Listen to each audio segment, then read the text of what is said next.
Hey everybody, Mary Fran Bontempo here. I am the host of the Brilliantly Resilient podcast. And before we get started with today's show, I just wanted to let you in on a little secret.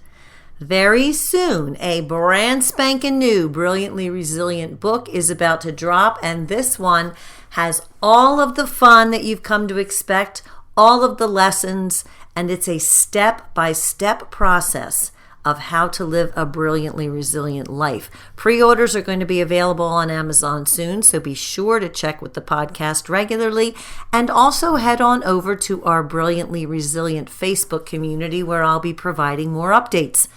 Okay, make sure you get ready. It's a great Christmas gift, and now let's get on with the show. Welcome to the Brilliantly Resilient podcast. What's your train wreck? Everyone has one. The question is, are you just visiting or are you going to live there?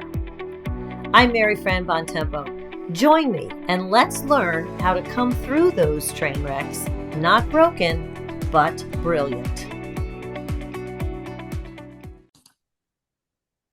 Hey everybody, welcome back to another episode of the Brilliantly Resilient podcast. I am your host, Mary Fran Bontempo, and today I have with me Dr. Megan Gerhardt. Dr. Gerhardt is a professor of management and leadership at the Farmer School of Business at Miami University, and the reason I wanted to talk to her today is because she is the author of the book Gentellige, the Power of Age Diversity in an Intergenerational Workforce. Dr. Gerhardt, thanks for joining me. Thank you so much for having me. So this clearly is a fascinating and well-discussed topic, but it's also one of those kinds of things that people, I feel like, just go around and around and around, and they feel like there's not an answer. And after looking at your work, I really think you have some pretty solid answers and pretty solid strategies for both corporations, and I'm going to take this into the whole family societal arena as well, for how the generations can use both their different types of resilience and their different types of brilliance to complement each other. So I think it's kind of obvious to anybody who looks at the world today how this would have become a point of interest for you, but tell me where the reason to study this came from. Well, so my training is in organizational behavior. So I am a organizational psychologist, really, by training. So my nature is to always be curious about people, why they do what they do, how do we help them leverage what's unique about them in order to help them do work they care about and add value and all of those great things. So that's the backdrop. So I actually began my career as a professor when I had just turned 26. So that was relatively young in terms of most of my colleagues were, I would say, a decade to even maybe 2 decades older than me, maybe even older than that when I began, which was fantastic in that I was very fortunate to have some great older mentors that I still have today. But I was in this very unique position where I was only a few years older than many of my undergraduate students when I began teaching in the classroom. And so that could either be a challenge or an opportunity, depending on how you choose to look at it. And I really became interested in how my views on things like work and career, because I teach change management, I teach leadership, I teach all the things having to do with how we manage and develop people in the workplace. I was seeing some really interesting differences between my view and the norms my generation had embraced around those things and what my students were beginning to say. And these would have been millennials, some of the older millennials when I first began my career, and then comparing that to what I was hearing from my older colleagues. The differences sometimes were quite extraordinary. And so I thought, well, that's fascinating. That's an individual difference that we're not hearing maybe as much about from an academic standpoint. There certainly was still then all those generational shaming and stereotypes and things that I know we'll get into today. But I was very curious in how being open to understanding their perspectives would help me in terms of not just teaching, but also how I was making decisions, the way I was thinking about things, and really realize that being open to learning, genuinely being open to learning and thinking through their points of view made me better at my work in all ways, better at asking questions, better at framing conversations. And so, from the perspective of the kind of research I do, I thought, well, this is pretty fantastic. This is a kind of individual difference that every workplace has and will always have and has always had. It's not a new topic, but it didn't feel like anyone was doing it very well. As you said, a lot of spinning around on it, a lot of conversations at a surface level, a lot of trying to put people in boxes. But the research was really muddy, and I thought, why is everything so negative? And I went out and started, I started to be asked to do some talks and some consulting in this space. And what we were seeing was the very cookie cutter training of here's your generation, here's the years, here's the things that happened to you, here's who you are. Boom, period, end of sentence. And that was it. I mean, that's where I started too. That was all that was really available. And I thought that can't be it. That's not even true. Nobody looks at that and says, oh yes, you know exactly who I am because I told you what year I was born. I thought we could do better. And how do we change the narrative so that instead of shaming people for being born in a different generation or starting their career at a different time, we are really trying to learn from those complementary experiences and kinds of expertise, and we're taking advantage of it. And so that's just something that we hadn't seen in terms of our field of people looking at it from a positive lens or even looking at generational differences as a kind of diversity. So that's the path that took me to research I've done, the book, as you said, and then now speaking, generational consulting, strategies, practical tools is really what I'm focusing on right now. Well, there, as you may have noted, I'm scribbling wildly here as you're talking because there's so many points there that you just touched on. But I think the one that's kind of really jumped out at me is this idea of shaming, where everyone from different generations feels like, at least in the workplace, I think that they have to take up defensive positions. Hmm.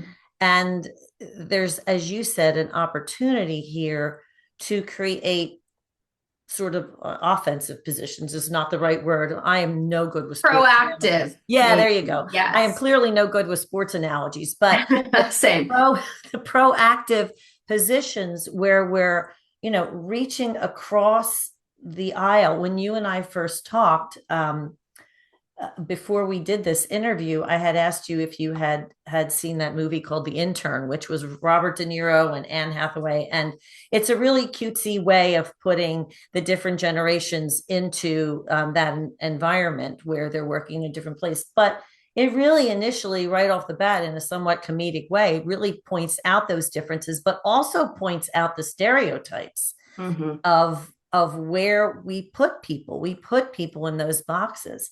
So I would imagine, do you get pushback with this? And how do you overcome the pushback? I think initially there is hesitation, whether it's a training an organization has decided to do and the people attending aren't sure they buy it. I don't think generations are real, or I've sat through this before. Which I think makes sense, in terms of, as I said, we haven't had a lot of great training or tools historically on this.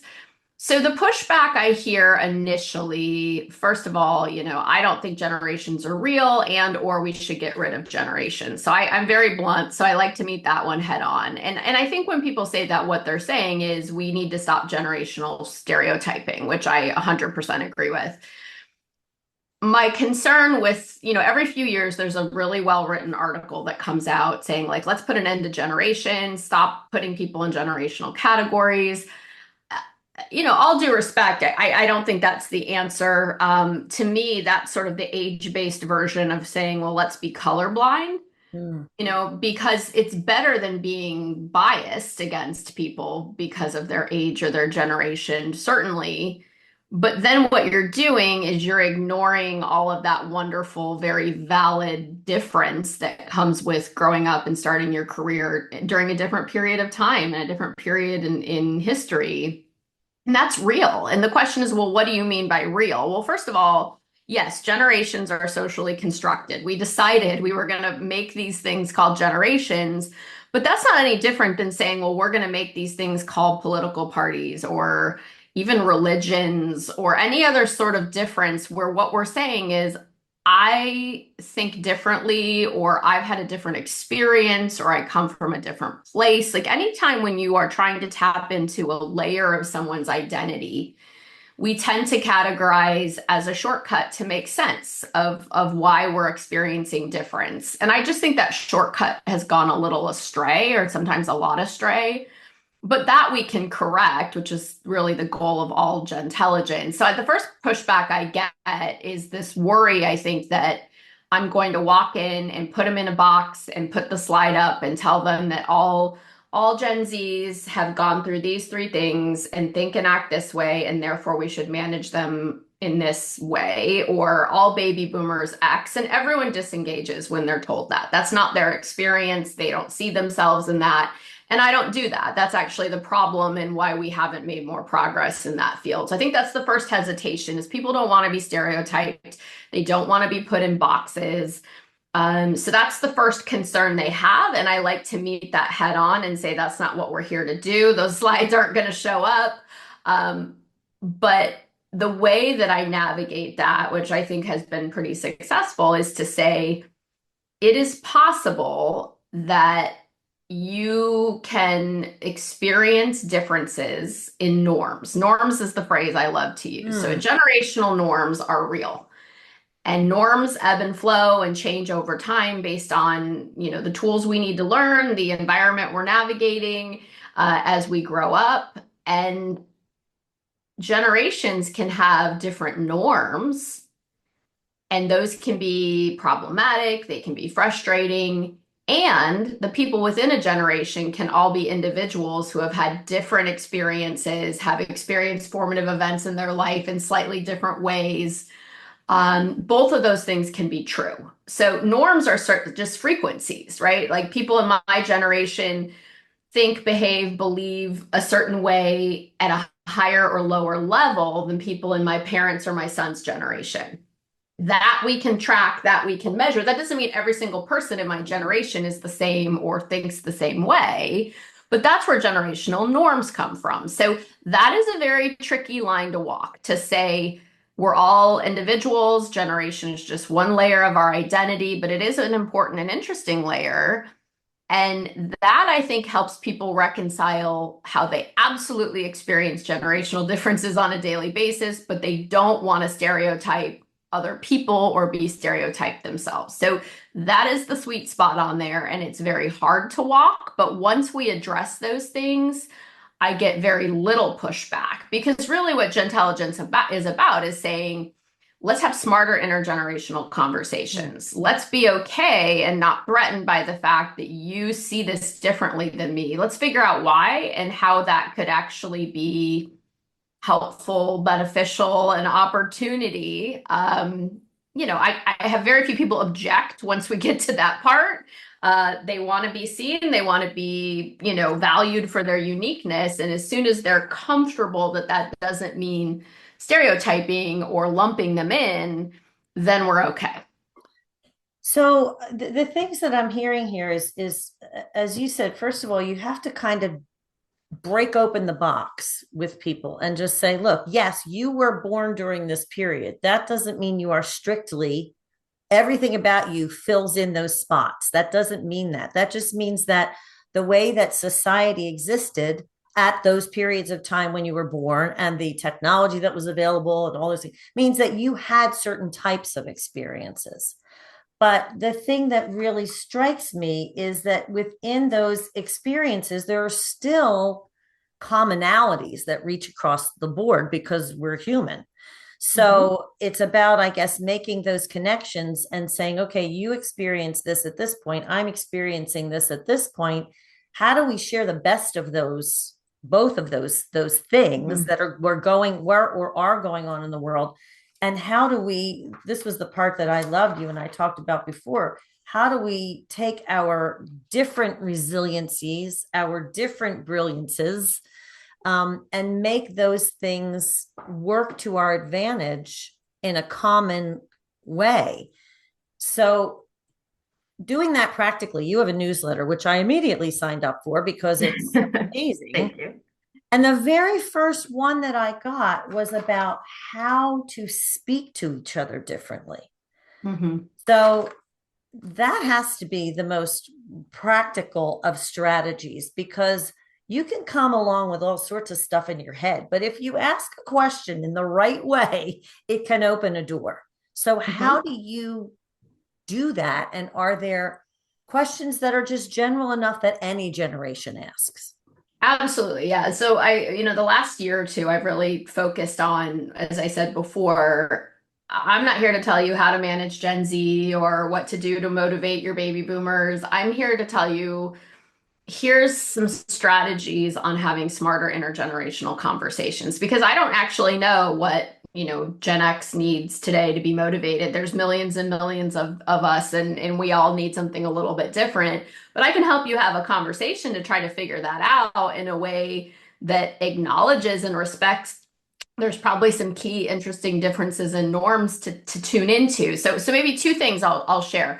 One is that as you said, we have these interesting generational norm differences, but we also have universal needs as humans. And research, this is research based. This isn't according to Megan. This is according to a lot of research by other people that all individuals have very common intrinsic needs in the workplace. So I won't go through all of them, but for example, we all have the need to be respected. Lots of research to back that up. So that's true. And if you look at academic research on generational differences and they looked at the need for respect across generations, you would probably find very few differences. That's what we see. So you could stop there and say, see, this isn't real. But then you're ignoring the reality that when you go to work every day, something feels very different. So the way I like to summarize that is to say the needs are similar. The norms we've learned on how to pursue or fill those needs generationally may show up very differently. So the story I like to tell, I'm a storyteller, is, my dad is just almost 76 and he was an attorney. And when my book came out, he said, I've never understood when I was starting out, the way you got ahead, the way you made it is you put your head down and you closed your mouth and you worked really hard and you waited for somebody to come tap you on the shoulder and say, it's time for your promotion or it's time for your raise. And he said, by the time I retired, these young people, which I always say is capitalized, these young people were coming and telling me it was time for the promotion or they were ready for their raise. And I don't get that.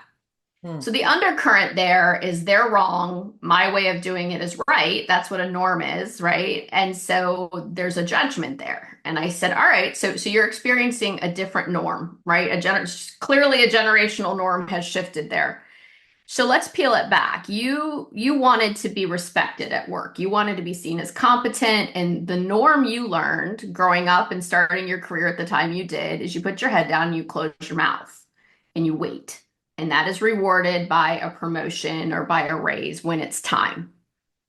Fast forward, you're talking about a generation that was raised to go after it, that they were worth it, that they could be anything they wanted to be, that they were, I don't want to say special because that's a stereotype, but that they were unique and that they had potential. And also that generation, we're talking about the millennials, was raised with a lot of pressure and competition because of the investment and attention we were giving to young people in terms of their performance and their potential. And so what they learned is if you want to get ahead, you get to the front of the line and you raise your hand and you let them know you're ready and you're interested and you're here for it. Otherwise, somebody else is going to take it. So go, hustle, get in there. The need is the same. Both times that person is trying to be respected and wants to get ahead, wants to be seen as competent. But the norm that was learned generationally on how you accomplish that successfully looks very different.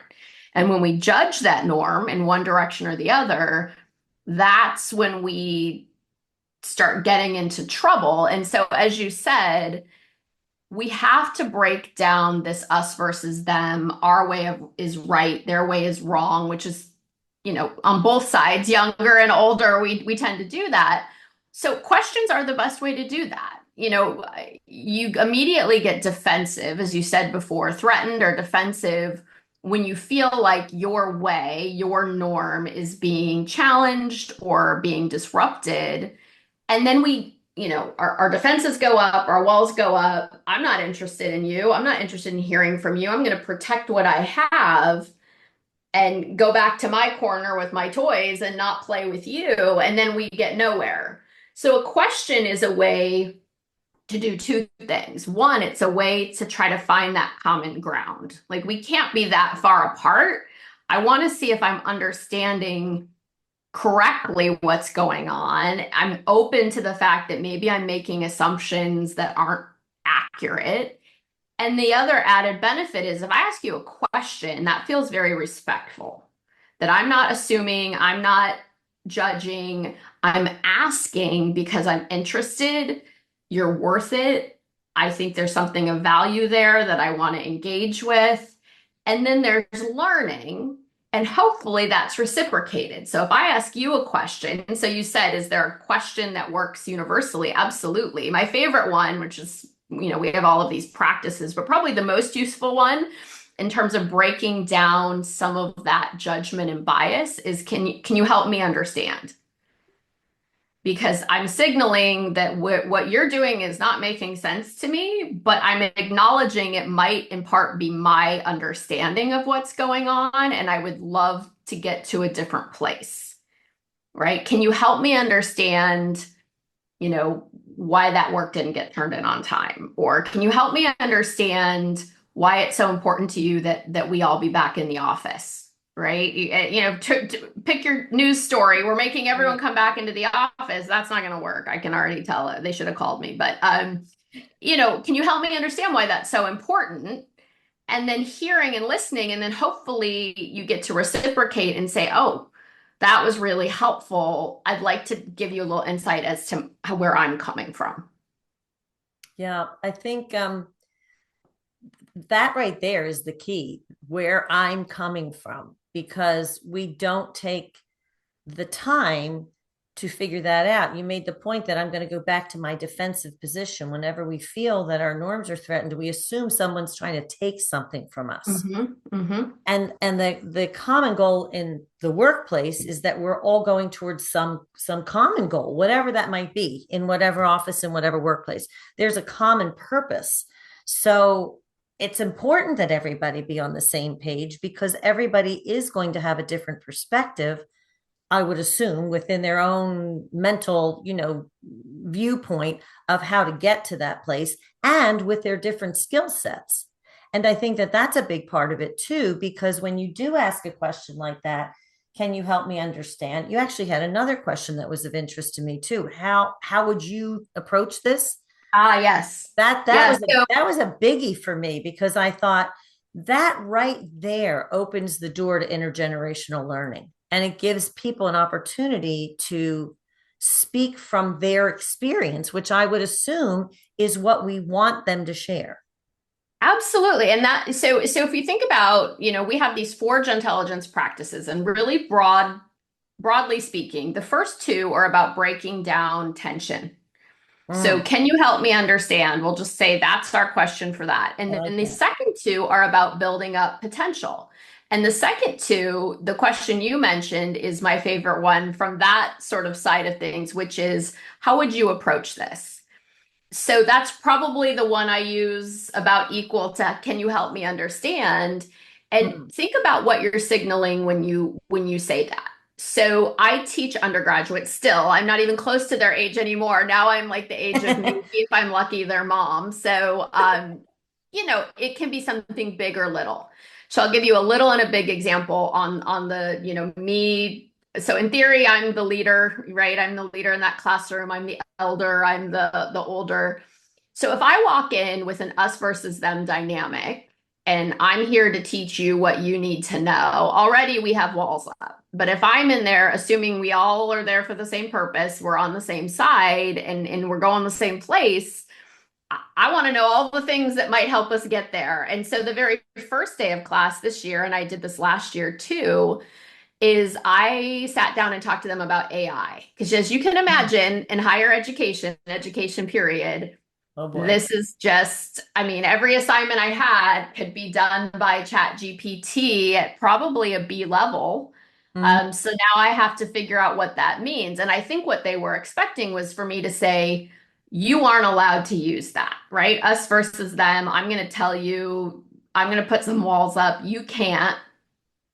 And that's not what I told them because I thought, well, it's really interesting. They're growing up at a time when this is suddenly changing everything for everyone, but really for them, because what does a grade mean? The jobs that they thought they were going to get starting out, a lot of them are being replaced by a bot, right? So now they're being interviewed by bots. Like they like this isn't it. I don't understand this world. I have a job, right? So I said to them, if you were me and you had this challenge of AI and how we make sure you learn things that are going to differentiate you from artificial intelligence and make sure that you can add value in the workplace, but also you wanted to acknowledge the reality that this is a tool we're all going to need to learn to use, how would you do it? What policy would you set?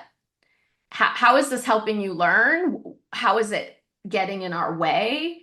And I listened to them. I learned some really interesting things about how they were using it. I learned what they thought it was really helpful for. And most of them, I'm like, I'm okay with that. You had a lot going on. You want to do a quick summary of an article before class so you can participate, but you're going to go back and read it later for the exam. Love that. That's way better than not reading it at all or disengaging from the conversation. It's helping me organize my notes. It's helping me do a final edit on my paper, whatever it is. And then I said, "Oh, so I love that. Can can I share with you some things I'm thinking and worried about? Talking about ethics and values and wanting to make sure I was creating ways of thinking for them that couldn't be replicated by technology. We had this really rich conversation, and the reality was we actually landed on, AI as an intern for us. Like we're happy to have the intern. We're going to let the intern do certain things, but you aren't going to let the intern go unsupervised. And so we had this great conversation, and we're not adversarially, locked into that. And then a little thing, that I do all the time is I know they know things I don't, and I'm excited about that because I want to know all the things, right? And so I was shown a video the other day, and I've taught in the same classroom for years, and I swear, the sound never works. And there's like three buttons I push in different orders to make the sound work, and it wasn't working. And one of my students sort of like looked back and forth, and he said, "Hey, Megan, push M." And I was like, "What?" He's like, "Just push M." He's like, "It's the YouTube video. It's muted." And I'm like, "Just push M. Nothing else." He's like, "Just M." So I pushed it and it came on and I was like overjoyed. I'm like, "Push M." What? And I think they weren't sure if they were allowed to tell me, like, because there are people who would be like, "Young man, I have this. I don't need your help," because they would be threatened. And as soon as they realized that I was excited about the help in whatever form, that I didn't find that threatening or somehow I felt less important or respected, like, guess what happens? I'm getting tips and tricks and stuff in every direction. So I don't know why you wouldn't want that. I'm listening to this and I'm writing down. I was excited about the help. They weren't sure if they were allowed to tell me because again, there are those intergenerational, blockades. And I think what it's signaling to me is that we have to change the way we look at respect. I mean, respect doesn't automatically assume that one generation or the other knows more. Mm. It's that they know different. Yes. And I think what's interesting, so I had a colleague who's probably 15 years older than me. And when we went into lockdown and we all had to get on Zoom in 5 minutes for whatever it was we needed to do, our classes all went on Zoom. I had no idea how to use Zoom. Not, nobody did. but I had taught online before, and so I did, I got my class set up, like I figured out the Zoom. And my colleague he rarely uses computers. He just recently got a smartphone and like none of his teaching was online. And he was obviously like very worried about what he was going to do. And I remember he did, to his credit, call me and say, "Could you help me figure out how to get this set up?" And I helped him through it, but I said, something's not going to go right. And in that moment, just ask your students for help. We're all in this together. I was like, I'm confident, like my link's not going to work, or I'm going to disconnect everybody, sending them to a breakout room. And just ask your students to help you. And he said, and I'll never forget this, he said, "Oh, I would never ask my students for help." Ah, And I mean, can you help me understand? It was sort of my power question there. Can you yes. help me understand why not? Because I'm thinking I do that like every single day. And he said, "Well, they wouldn't respect me." And I Ah, thought, oh, so that would be a leadership attitude that we would say was of its time, right? That the leader yes. must know all, must know best, must not ask for help, or people will perceive that they don't know what they're doing. And so I think there was a time at which that was definitely the norm, whether or not it was true, it was the norm. And I thought, oh, that's so interesting because I think he doesn't understand that this generation, if they were asked for help, they would respect you more, not less. Yes. Because you're Oh not my gosh, that's pretending, brilliant. you're not pretending that you don't know everything, which obviously they're going to be able to tell isn't true if I can't get the sound to work.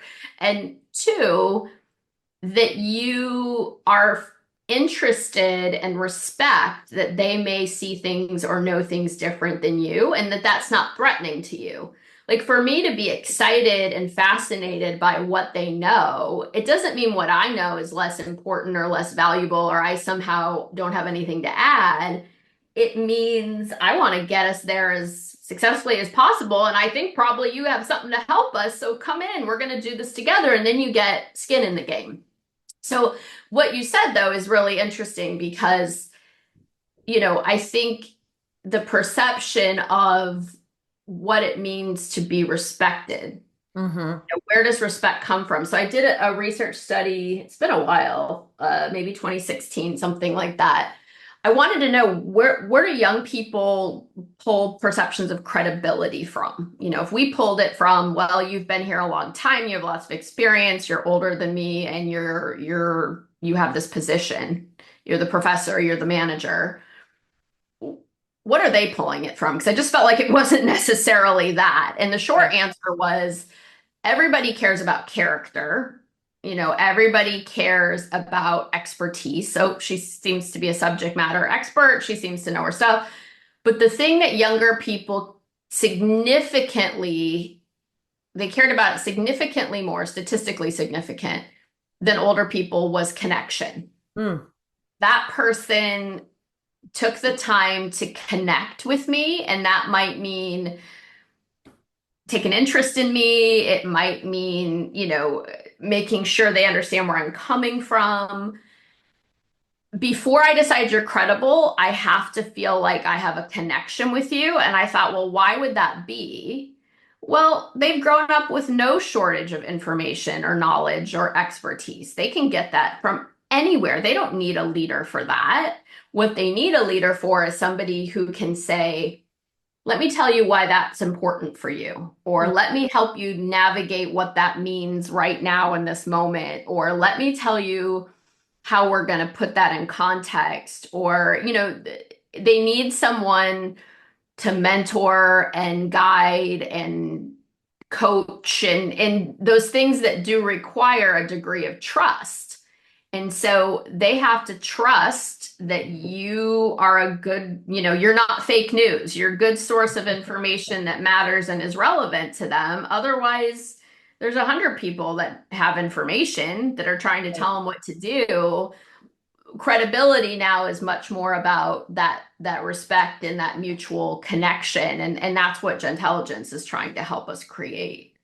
So within that, I am hearing that there's a measure of vulnerability that we have to be willing to allow in ourselves, because you can't have connection with people unless you're willing to be vulnerable. And by that, it simply means exactly what we've been talking about. How do you see this? How can you help me Mhm. understand? In other words, being open, I guess, to them teaching you some things. That teaching and knowledge ends up being a two-way street, and the communication just broadens that base for everyone. So in the workplace, as well as in, educational institutions and all that, I would imagine that that also requires a mental shift from the leadership perspective, because leaders aren't supposed to be vulnerable, and they probably wouldn't agree to that if you looked at it in that way. But the opening up of saying, how would you do this? How do you see this? Can you help me understand? It does it not indicate a bit of vulnerability? And that's kind of what we have to get comfortable with. Absolutely. And of course, we've started hearing more and more about vulnerability, all of Brene Brown's work. And I think, the word vulnerability, I think for a certain maybe generation or is equated with weakness, but that's It's not what it bad. means. Yeah, that's why I said it's a Vulnerable, bad bad. thing. Like you're giving them a shot. Like if they could take you down if you show that. Right. But I think the question, our last practice about in Gentelligence is like, how do you expand the pie, right? How do you embrace that mutual learning? And that's the question, right? Because if I'm doing it just to help you, then maybe if I'm at that phase in my career where that's my goal, I'm all about helping the next generation, fine. But if this approach could actually help me be better at my work and help us reach our goals faster and also create more respect, more learning, and we've been talking a little bit. I think our lens is obviously like dealing with people who are younger and how do we adjust our lens around that. But it works both ways. So one of the things I love about that, how would you do it question, is that works in both directions. So we talked about an older person asking a younger person. And if we play that out, it's not just about learning from that younger person. It's about creating openings for us to also teach. So I hear a lot when I speak or do training and workshops. I once had a gentleman who said, I'm 67 years old. I have so much to teach, but nobody around here seems to want to listen to me, which is Hmm. kind of heartbreaking, but it's real. We're seeing a lot of that. And I dug in deeper with him and I said, well, tell me, help me understand why you think that is. And as we went through it, unfortunately, as older people, when we say, like, I have so much to teach, it tends to come out as a lecture. Mhm. Like, let me tell you how, or when I was your age, or let me share with you what you need to do. And younger generations, I don't think have ever wanted a lecture, but even so now, they think, well, how is that relevant to me? Like, the world has changed, the field has changed. Like, I don't think, they're clueless, as, they make all their own assumptions, in part because we're not connecting, right? If connection is so important, we're speaking into kind of a vacuum. But if I said, well, tell me how you would approach this, and they share with me, like I did with AI, and then I say, oh, that's really interesting. Can we talk about that second point you all brought up? I have questions. I have questions, but my questions are also designed in service of teaching. So I might say, where do we run into an ethics issue? Hmm. And are we worried about that? Or let's switch gears and say we're at work and somebody has this grand plan for how we're going to do this project or, accomplish this initiative. And I might say, I love that. Tell me more about it. Okay, so I have some questions. Do you think we're going to have trouble getting budget for that? Right? That's something that the longer you're around, the more you unfortunately understand, like the budget, the politics, the timing, the context, the history.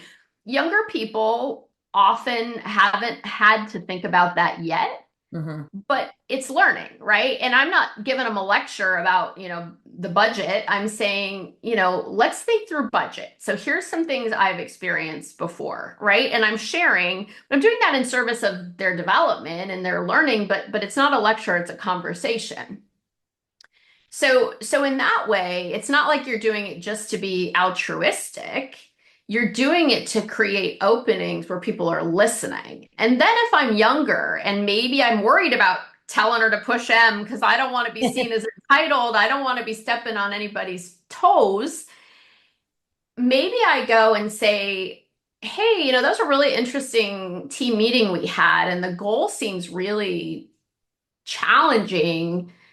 I'm curious how you would approach this older person on my team. Mhm. So as a younger person, I do this too. I still have older people that work with me. You are showing respect by saying, I bet you have a way of thinking about this that I'm not. I want to hear about it. I'm learning something definitely, but I'm also creating openings myself to say, can I run my idea by you? Because I'm really interested in what you would think about it. I'd love some feedback. Or I have an idea, but there's probably some things I'm not thinking about, and I would love to hear your thoughts. And so what happens then is we're on the same side now, right? Like you're going to Right. help me make my idea better. Or if I'm older and I'm giving you advice, it's not to pump up my ego, it's because I want your idea to get some traction. So now we're on the same side. And so I think that's helpful because it feels less vulnerable. It still is, as you said, absolutely coming away from that, like, I know all and therefore do not need your input. Mhm. But we're doing it together, right? I'm not walking in and saying, hello, 20 somethings. I know nothing. I'm here for you to guide me. But I'm also not saying there's nothing left for me to learn. You can't teach me anything. Yeah.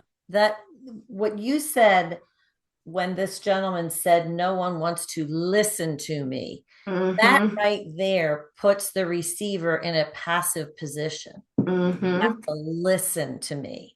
and Absolutely.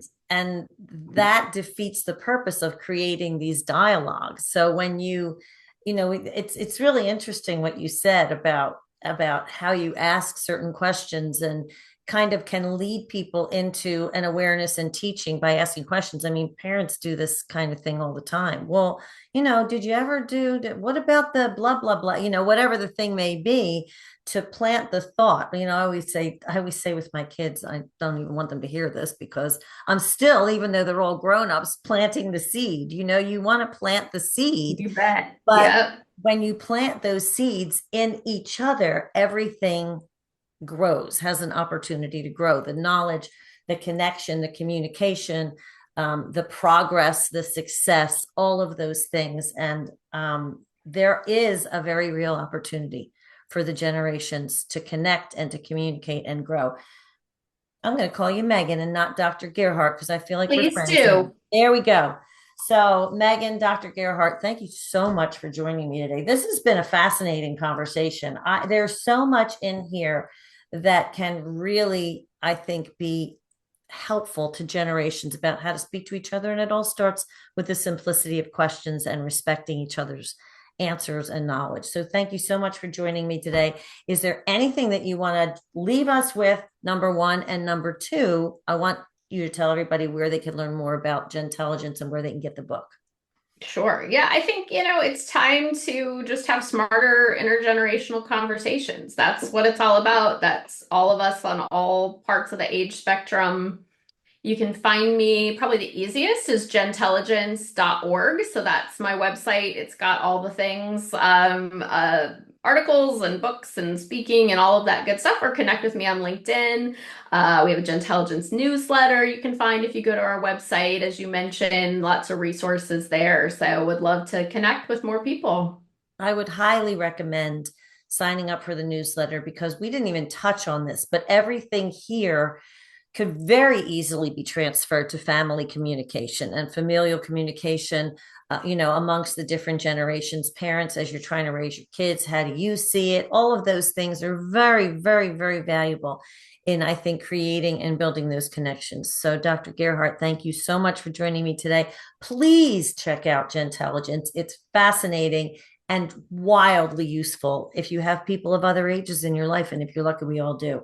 And if you need a little bit more brilliance and resilience in your life, head on over to brilliantlyresilient.net. You can sign up for our newsletter over there. You will be getting a Brilliance Bit when our new podcasts air. Dr. Gerhardt will be a part of that.